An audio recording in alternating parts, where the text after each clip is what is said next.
Hello students, मैं हूं पूजा खत्री और मैं आपको पढ़ाऊंगी बायोलॉजी। और बायोलॉजी में भी हम स्पेसिफिकली बात करेंगे जूलॉजी हम पढ़ने वाले हैं। मैं आपको जूलॉजी पढ़ाऊंगी और आज हम जो टॉपिक लेने जा रहे हैं वो है प्रजनन तंत्र।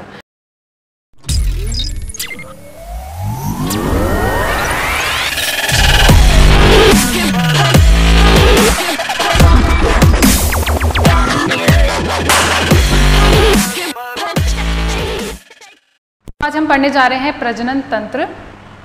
प्रजनन तंत्र में भी आज हम पढ़ेंगे नर प्रजनन तंत्र। नर प्रजनन तंत्र की बात करें तो नर प्रजनन तंत्र में दो प्रकार के अंग पाए जाते हैं। जो सिस्टम चाहिए होता है, सिस्टम के लिए जो ऑर्गन्स चाहिए होते हैं वो दो टाइप के होते हैं। पहला तो होता है प्राथमिक जनन अंग और दूसरा होता है द्वितीयक जनन अंग। प्राथमिक जनन अंग बेसिकली किसे कहते हैं? प्राथमिक जनन अंग वो होते हैं जो कि युग्मकों का निर्माण करते हैं। ठीक है, प्रजनन तंत्र के लिए, प्रजनन के लिए क्या चाहिए? लैंगिक प्रजनन के लिए युग्मक चाहिए। ठीक है, तो युग्मकों का निर्माण कौन करता है? नर युग्मकों का, वो करता है वृषण। तो हम उसे कहते हैं प्राथमिक जनन अंग।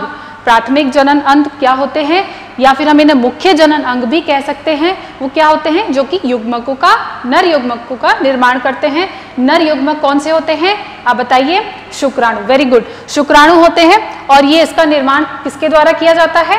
वृषण के द्वारा किया जाता है। अब बात करते हैं द्वितीयक जनन अंग। द्वितीयक जनन अंग वो होते हैं जो कि मदद करते हैं युग्मकों की। युग्मकों की कैसे मदद करते हैं? कि उनको मार्ग प्रदर्शित करते हैं, मार्ग, उसके लिए एक सुगम मार्ग बनाते हैं। साथ ही साथ युग्मकों के संलयन के लिए भी ये मदद करते हैं। उन्हें हम कहते हैं द्वितीयक जनन अंग।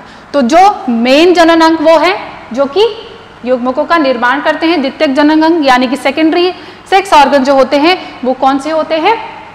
जो कि इनकी हेल्प करते हैं, फर्टिलाइजेशन में हेल्प करते हैं। जो मार्ग है वो मार्ग भी यहाँ पर सुगमता से प्रोवाइड किया जाता है। वो किसके द्वारा? द्वितीयक जनन अंग के द्वारा किया जाता है।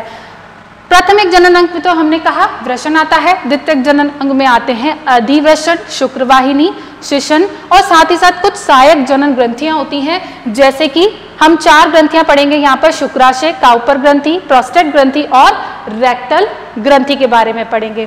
अब हम सबसे पहले बात करते हैं प्राथमिक जनन अंग की बात करते हैं। प्राथमिक जनन अंग जो कि वृषण है। वृषण स्थित कहाँ होते हैं? वृषण स्थित होते हैं उदर गुहा में, श्रोणी क्षेत्र में स्थित होते हैं। उदर गुहा की श्रोणी क्षेत्र में स्थित होते हैं। वृषण कहाँ स्थित होते हैं? उदर गुहा की श्रोणी, जहां पर श्रोणी मेखला पाई जाती है, जिसको हम पेल्विक रीजन भी बोलते हैं, वो है श्रोणी क्षेत्र। वहां पर उदर गुहा की श्रोणी क्षेत्र में स्थित रहते हैं। कहाँ स्थित रहते हैं? एक थैलेनुमा संरचना होती है। क्या होती है? थैलेनुमा संरचना होती है, जिसे हम क्या कहते हैं? स्क्रोटम कहते हैं। हिंदी में उसे कहते हैं वृषण कोश। ऐसा कोश जिसमें कि वृषण स्थित रहते हैं उसे हम कहते हैं वृषण कोश, यानी कि स्क्रोटम भी कहते हैं इंग्लिश में। अब स्क्रोटम बेसिकली, ये जो वृषण है इसकी लंबाई जो है, इसकी लंबाई होती है 4 से 5 सेंटीमीटर, चौड़ाई होती है 2 से 3 सेंटीमीटर और इसका भार लगभग होता है 12 से 15 ग्राम इसका भार होता है। ठीक है, वृषण स्थित कहाँ होते हैं? वृषण स्थित होते हैं उदर गुहा की श्रोणी क्षेत्र में स्थित होते हैं। और वृषण बेसिकली स्थित कहाँ होते हैं, किसके अंदर स्थित होते हैं? वो होते हैं वृषण कोश में। वृषण कोश क्या है? एक थैलेनुमा संरचना है जिसको हम वृषण कोश और अंग्रेजी में हम उसे कहते हैं स्क्रोटम कहते हैं। ठीक है, ये है वृषण कोश की बाहरी त्वचा जिस पर रोम उपस्थित होते हैं। ये बाहरी त्वचा है जिस पर रोम उपस्थित है और अंदर की तरफ ये पेशियों से आस्तरित रहता है। और ये पेशियां जो हैं 2 तरह की होती हैं। पहला है डार्टोस पेशी, दूसरा है स्पर्मैटिक फेशिया।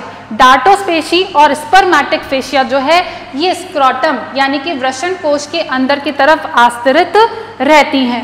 ये जो वृषण कोश है, वृषण कोश को बीच से एक सेप्टम जो है, एक पटलिका जो है, इसको 2 भागों में विभाजित करती है।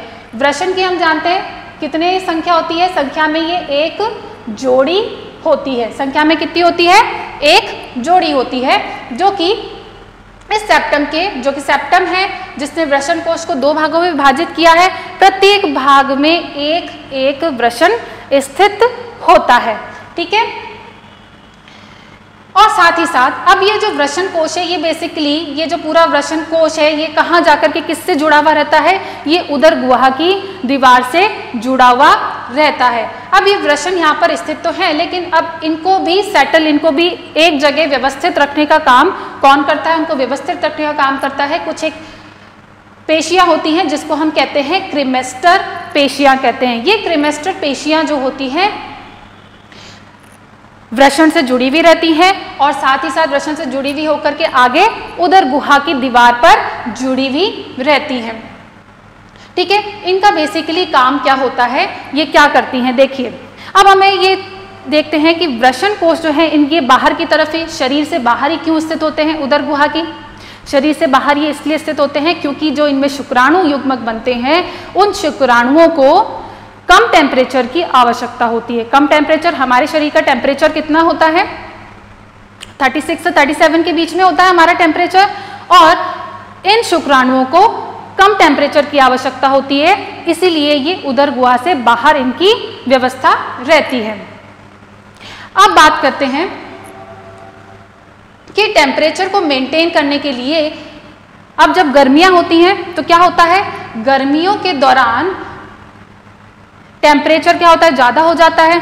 ठीक है, टेम्परेचर ज़्यादा हो जाएगा तो बॉडी का टेम्परेचर ज़्यादा हो जाएगा तो हीट लॉस करना चाहिए, ये हीट लॉस नहीं कर पाएगा, इसलिए इसको ये बाहर ही व्यवस्थित रहते हैं। अब क्या होता है कि जब गर्मियां होती हैं तो ये जो पेशियां हैं ये क्या हो जाती हैं? शिथिल हो जाती हैं, और इनके आकार जो है, स्क्रोटम जो है थोड़ा सा नीचे की तरफ और झुक जाता है, लंबाई थोड़ी सी बढ़ जाती है, शिथिल हो जाता है, ताकि ये शरीर से थोड़ा सा दूर हो जाए, ताकि ये हीट लॉस कर पाए, इसका टेम्परेचर जो है, तापमान जो है वो मेंटेन रहे। अब सर्दियों में क्या होता है? सर्दियों में तो टेम्परेचर बहुत ही कम हो जाता है, तो क्या किया जाता है कि सर्दियों में ये जो पेशियां हैं ये संकुचित हो जाती है, सिकुड़ जाती हैं और स्क्रोटम को ऊपर की तरफ खींच लेती हैं, जो कि शरीर के थोड़ा सा पास आ जाता है। तो यहाँ पर शरीर के पास आने की वजह से हीट लॉस नहीं हो पाता है, ऊष्मा का क्या हो पाता है? ऊष्मा जो है वो रिलीज नहीं हो पाती है। ठीक है, इसलिए उसे शरीर से ऊपर रखा जाता है सर्दियों में दौरान, और ये बिल्कुल वॉलंटरी होता है, ये अपने आप होता है, इस पे जंतु का या मनुष्य का इस पर कोई नियंत्रण नहीं होता है, ये वॉलंटरी होता है। ठीक है, ये खुद से कंट्रोल किया जाता है शरीर के द्वारा। अब यहाँ पर क्रिमेस्टर मसल जाकर के आगे जाकर के ये कहाँ जुड़ रही है? उदर गुहा में जाके जुड़ रही है, और साथ ही साथ यहाँ पर आगे जाकर के ये एक कॉर्ड बना लेता है, एक डोरी जैसी संरचना बना लेता है, जिसको हम कहते हैं स्पर्मेटिक कॉर्ड कहते हैं। ये स्पर्मेटिक कॉर्ड क्या है? ये स्पर्मेटिक कॉर्ड कुछ नहीं है, ये जो जितनी भी मसल्स हैं ये मिलकर के, साथ ही साथ यहाँ पर स्पर्मेटिक कॉर्ड में जितनी भी धमनी, शिरा तंत्रिका यानी कि न्यूरॉन्स जो हैं, और साथ ही साथ जो लसिका तंत्र की लसिका वाहिनियां, लसिका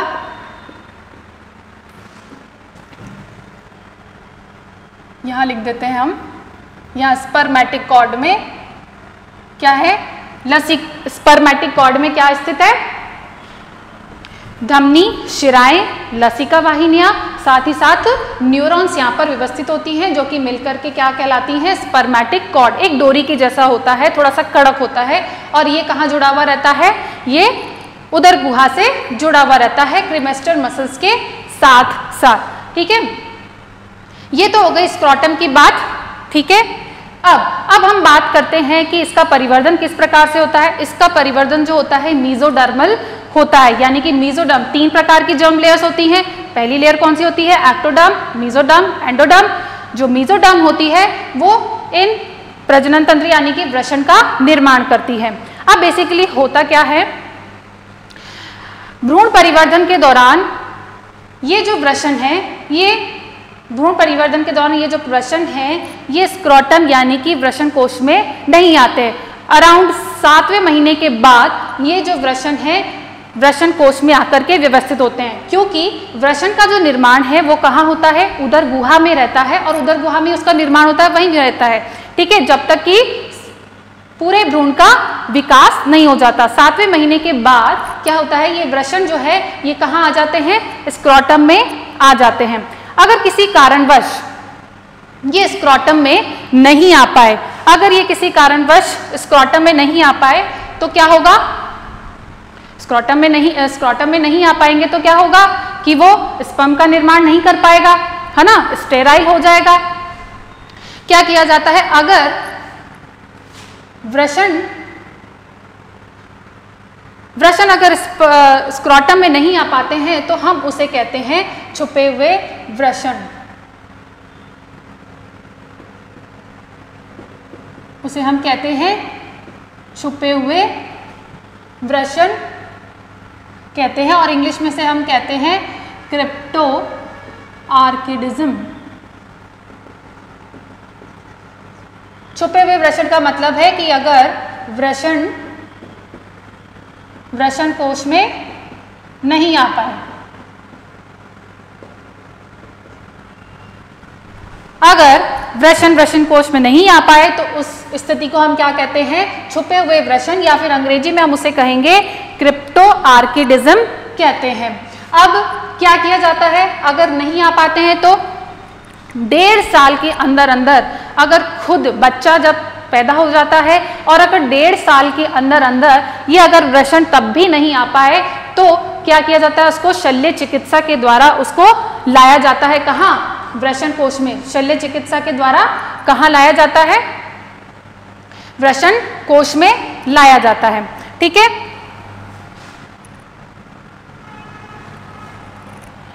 और इस प्रक्रिया को हम क्या कहते हैं, शल्य चिकित्सा के द्वारा अगर लाया जाए तो शल्य चिकित्सा के द्वारा अगर उसे वृषण कोश में लाया जाए तो हम उसे कहते हैं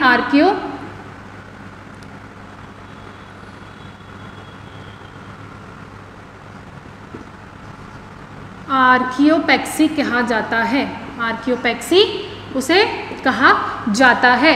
आर्कियोपेक्सी क्या है, एक शल्य चिकित्सा का एक नाम है जो कि क्या करता है, वृषण को वृषण कोश में लेकर आने की प्रक्रिया कहलाती है। ठीक है, कई बार ऐसे भी होता है कि अगर इसके बावजूद भी अगर ध्यान नहीं दिया गया और वृषण जो है वृषण कोश में नहीं आ पाए तो वो व्यक्ति जो है शुक्राणु का निर्माण नहीं कर पाएगा, और साथ ही साथ वहां पर जो कोशिकाएं होंगी, क्यों नहीं कर पाएगा, क्योंकि उसका बॉडी का टेम्परेचर है वो ज़्यादा रहता है, और बॉडी की टेम्परेचर ज़्यादा होने की वजह से शुक्राणु बनाने वाली जो कोशिकाएं हैं वो नष्ट हो जाती हैं, और साथ ही साथ यहाँ पर कैंसर होने के भी चांसेस बढ़ जाते हैं। उसे हम टेस्टिक्युलर कैंसर भी कहते हैं। वृषण में होने वाले को हम क्या कहते हैं, कैंसर को टेस्टिक्युलर कैंसर कहते हैं। साथ ही साथ कई जगह तो ऐसे कुछ एनिमल्स में ऐसा किया जाता है कि वहां पर ये जो वृषण है इनको नष्ट कर दिया जाता है। क्या किया जाता है, वृषण को नष्ट कर दिया जाता है। उसका कारण क्या है कि अगर उसको आज्ञाकारी बनाना हो, उसे शांत बनाना हो, जैसे कि बैलों में किया जाता है कि उनके वृषण को नष्ट कर दिया जाता है तो ताकि वो आदर्शकारी हो जाए, वो अब काम उससे निकलवा सके, इसलिए उसमें वृषण को नष्ट कर दिया जाता है। अब हम बात करते हैं स्ट्रक्चर की, बात करते हैं संरचना की, बात करते हैं।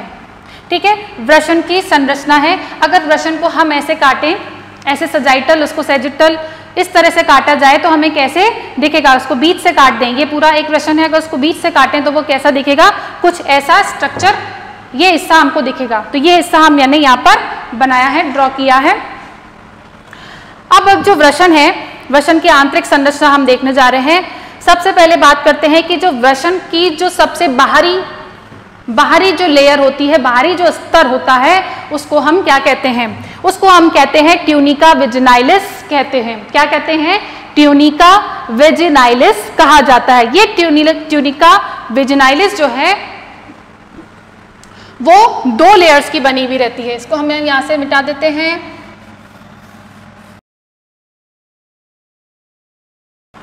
सबसे बाहरी जो लेयर होती है उसे हम क्या कहते हैं, ट्यूनिका विजिनाइलिस कहा जाता है। ये ट्यूनिका विजिनाइलिस जो है वो 2 लेयर्स होते हैं। एक तो होती है पेरिनियल और एक होती है विसरल।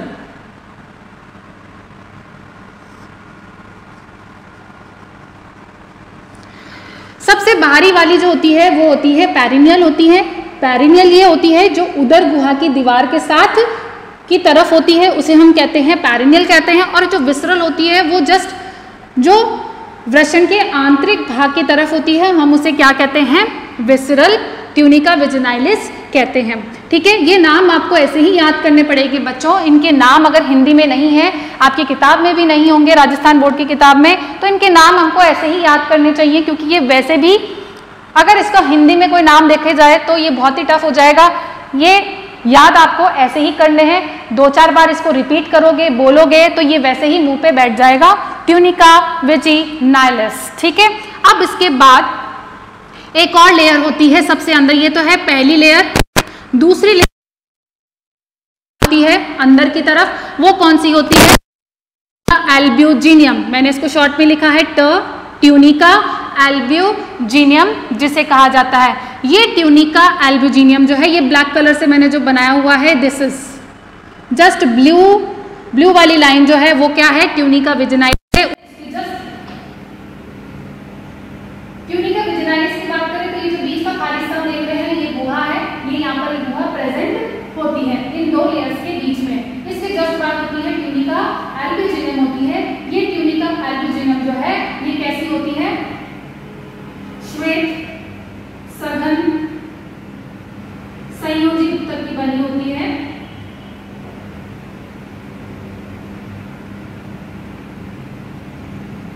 उत्तक की बनी होती है, किसकी बनी होती है, श्वेत सघन संयोजी उत्तक की बनी हुई रहती है। और ये जो सघन, ये जो ट्यूनिका एल्ब्यूजिनियम है, ये ट्यूनिका एल्ब्यूजिनियम क्या करती है, पूरे वृषण को 200 से 300 लोब्यूल्स, यानी कि 200 से 300 लोब्यूल्स में इसको बांट देती है। क्या करती है, लोब्यूल्स यानी कि पालिकाओं में, वृषण पालिका जिसको हम कहते हैं, ये है वृषण पालिका। ये जो लोब्यूल्स है,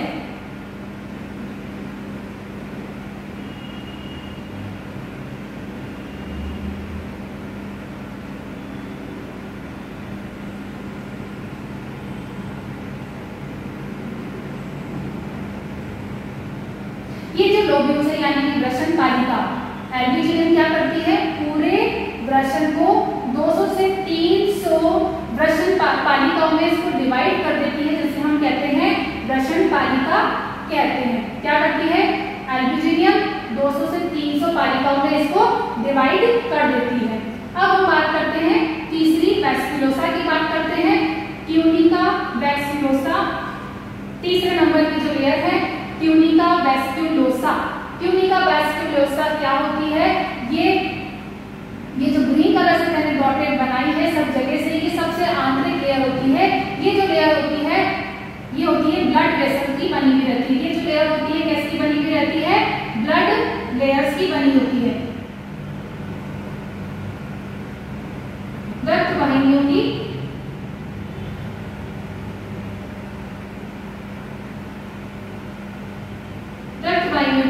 या वाहिनी शिराओं की बनी बहुत पतली पतली वेसल्स जो होती हैं वो यहाँ पर क्या होती हैं, बनी हुई रहती हैं। इसको चारों ओर से जितने भी सेप्टम्स हैं, जितनी भी वृषण पालिकाएं हैं, वो चारों तरफ से कौन इसको घेरे रखता है, ट्यूनिका वैस्कुलोसा चारों ओर से सभी पालिकाओं को क्या करती है, पूरे को आंतरिक रूप से घेरे रखती है। यहाँ पर ब्लड सप्लाई होता है इसकी वजह से, इस लेयर की वजह से। अब हम बात करते हैं कि जितनी भी लोब्यूल्स हैं, 200 से 300 लोब्यूल्स यहाँ पर किसकी वजह से बनते हैं, एल्ब्यूजिनियम की वजह से बनते हैं। और ये जो लोब्यूल्स बने हैं, इन लोब्यूल्स के अंदर स्थित होते हैं सेमिनिफेरस ट्यूब्यूल्स, यानी कि शुक्र जनन नलिका। शुक्र जनन नलिका कहाँ स्थित होती है, इन्हीं लोब्यूल्स यानी कि वृषण पालिका, इसे हम लोब्यूल्स भी कह रहे हैं। मेरे मुंह पे बार बार लोब्यूल्स आ रहा है तो इन्हें आप नाम याद कर लीजिए, आपको कंफ्यूजन नहीं होना चाहिए। पालिका को ही लोब्यूल्स कहते हैं, वृषण टेस्टिक्युलर लोब्यूल्स यानी कि वृषण पालिका। ये जो पालिका है इनमें 1 से 3, प्रत्येक लोब्यूल में 1 से 3 नलिकाएं होती है, शुक्र जनन नलिकाओं को हम क्या कहते हैं, सेमिनिफेरस ट्यूब्यूल्स कहते हैं। ये यहाँ पर स्थित होती है। अब ये जो शुक्र जनन नलिका है, इनको भी चारों ओर से एक चारों से झिल्ली नुमा संरचना जो है वो घेरे रहती है, उसको हम कहते हैं ट्यूनिका प्रोप्रिया कहते हैं। ये लोब्यूल्स है, लोब्यूल्स के अंदर क्या है, शुक्र जनन नलिका है। शुक्र जनन नलिका को भी किससे घेरे हुई है, एक झिल्ली घेरे हुई है जिसको नाम है ट्यूनिका प्रोप्रिया नाम है। सेमिनिफेरस ट्यूब्यूल्स को हम डिटेल में आगे स्टडी करेंगे कि कैसी होती है इसका स्ट्रक्चर। अब हम ये वृषण तालिका भी हमने पढ़ लिया। अब ये जितनी भी सेमिनिफेरस ट्यूब्यूल्स हैं, इन सभी लोब्यूल से सेमिनिफेरस ट्यूब्यूल्स निकलती हैं, ठीक है। एक या एक से 3 इनकी संख्या होती है हर लोब्यूल में। अब ये सेमिनिफेरस ट्यूब्यूल्स जो है आगे बढ़ के एक नलिकाओं में खुलती है, 15 से 20 नलिकाओं में जाकर के खुलती है। अब आप यहाँ पर देख रहे होंगे कि मैंने यहाँ पर डॉटेड एक ब्लैक कलर से बीच में वृषण को बांटने वाली एक सेप्टम बनाई है, जिसका मैंने नाम दिया है 7 नंबर नाम दिया है मध्य विभाजक वृषण। मध्य विभाजक वृषण जो है ये इसको 2 भागों में बांट देती है, असामान्य 2 भागों में बांट देती है। ये एक बड़ा भाग है, ये छोटा भाग है, ठीक है।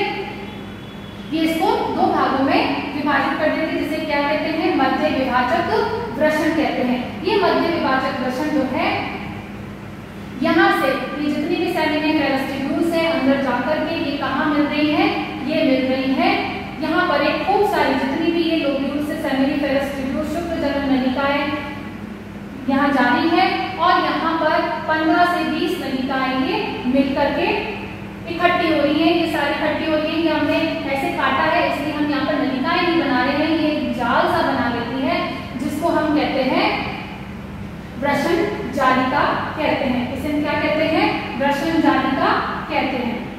ये है वृषण जालिका। क्या है ये, वृषण जालिका। ये जितनी भी नलिकाएं हैं यहाँ से सारी की सारी नलिकाएं सेमिनिफेरस ट्यूब्यूल्स की, ये सब मिलकर के क्या बनाती हैं, एक वृषण जालक बनाती हैं। अब वृषण जालक से 11 से 12 या 15 नलिकाएं निकलती हैं। ये सारी मिलकर के एक बहुत सारी नलिकाएं हो जाती है, करीबन 700 से 1000 नलिकाएं हो जाती है, और ये सारी छोटी छोटी नलिकाएं मिलकर के बड़ी बड़ी नलिकाएं बनाती हैं। और इनको हम कहते हैं, ये जो 15, 10 से 12 जो नलिकाएं होती है हम इनको कहते हैं शुक्र अपवाही वाहिका कहते हैं। हम क्या कहते हैं, शुक्र अपवाही वाहिका कहते हैं। क्या कहते हैं, शुक्र अपवाही वाहिका कहते हैं। इसे इंग्लिश में क्या कहते हैं, इसे इंग्लिश में क्या कहेंगे,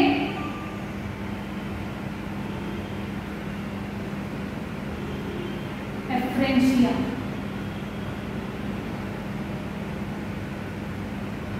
इसका नाम कितना इजी है, कहाँ शुक्र अपवाही वाहिका याद करिए और कहाँ वैसा एफ्रेंशिया। तो इसका इंग्लिश में क्या नाम है, वासा एफ्रेंशिया इसका नाम है, ठीक है। तो ये 11 से 12 नलिकाएं मिलकर के 11 नलिकाएं कहाँ जाकर के खुलेंगी, इनको हम ऐसे क्या कहते हैं, शुक्र अपवाही वाहिका कहते हैं। और ये जाकर के खुल रही है कहाँ, अधिवृषण में जाकर के मिल रही है। अब अधिवृषण क्या है, ये हमने देखा था कि अभिवृषण क्या है, द्वितीयक जलांग है।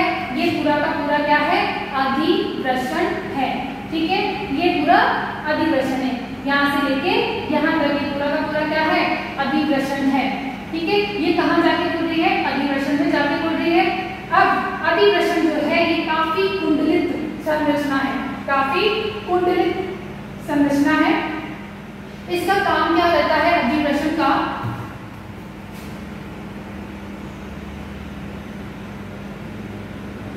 इस अधिवृषण का काम क्या रहता है, शुक्राणु को संग्रहित करना, संग्रहित करने का और एक्टिव करने का काम रहता है। शुक्राणु को संग्रहित करने का काम करता है ये अधिवृषण, ठीक है। यहाँ से सेमिनिफेरस ट्यूब्यूल्स में हम जानते हैं कि क्या होता है, युग्मकों का निर्माण होता है। यहाँ से युग्मक निकल के कहाँ जाते हैं, वृषण जालक को जाते हैं। वृषण जालक से कहाँ जाते हैं, शुक्र अपवाही वाहिका में जाते हैं। शुक्र अपवाही वाहिका से कहाँ जाते हैं, अधिवृषण में जाते हैं। वो क्या करते हैं, करने का काम करते हैं।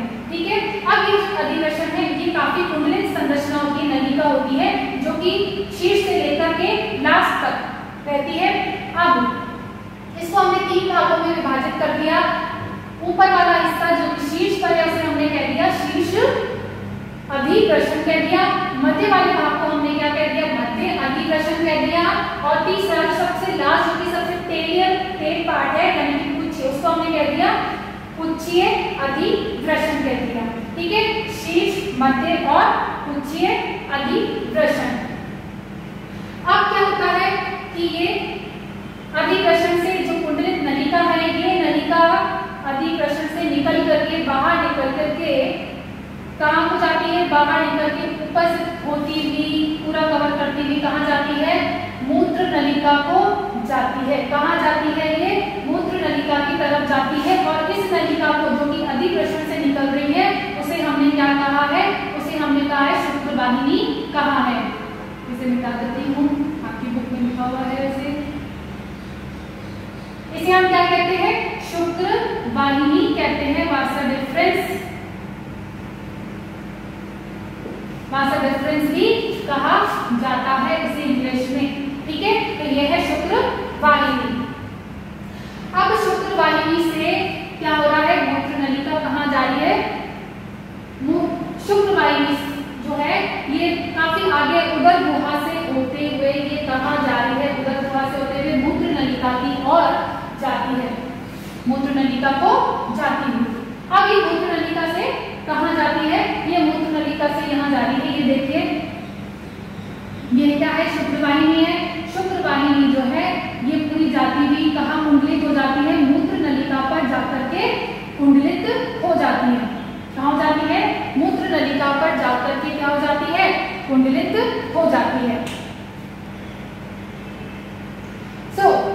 शुक्रवाहिनी कहाँ जाती है, शुक्रवाहिनी जाती है मूत्र नलिका की तरफ। मूत्र नलिका पे कुंडलित हो जाती है और कुंडलित होकर के कहाँ जाती है, ये जाती है प्रोस्टेट ग्लैंड की तरफ जाती है। प्रोस्टेट ग्लैंड ये क्या है, ये मूत्राशय है।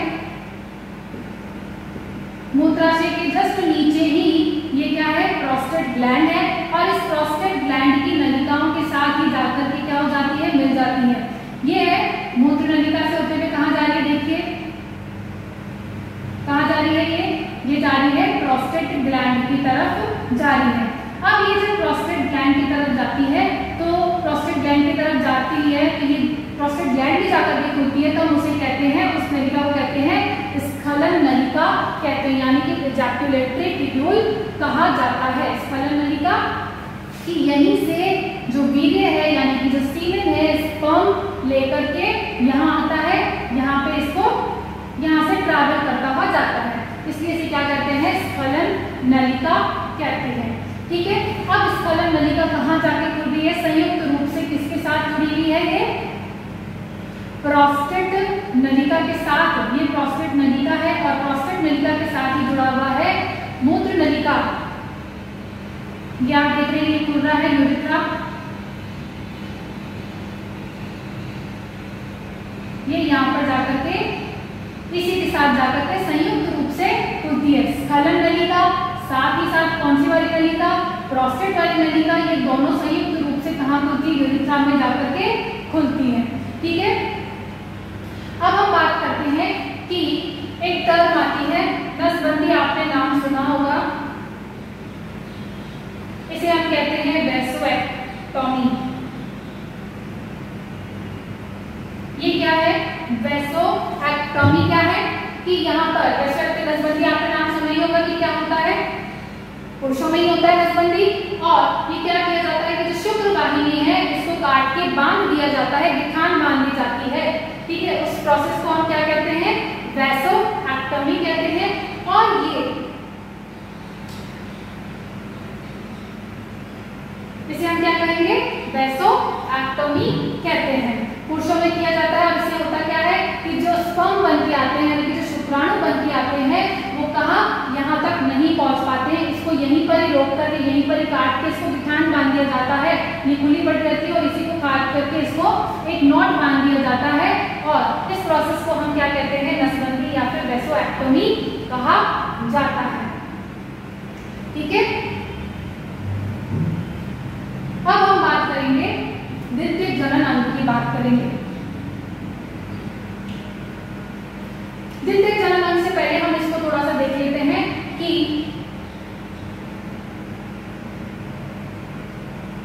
ये जब यहाँ खुल गया, यहाँ से ये सीधा सीधा कहाँ जा रहा है, ये सीधा बाहर आकर के खुलता है। ये जो नलिका है यहाँ कॉमन नलिका है और ये सीधा यहाँ सीधा बाहर खुलता है। ठीक है, इसको हम थोड़ा सा आगे और देखेंगे। अब हमको द्वितीय जनन अंग में हमने अधिवशन की बात कर ली, शुक्रवाहिनी की बात कर ली और अब हम बात करने जा रहे हैं शिशन की बात करने जा रहे हैं, यानी कि पेनिस की बात करने जा रहे हैं। शिशन कहें या पेनिस कहें।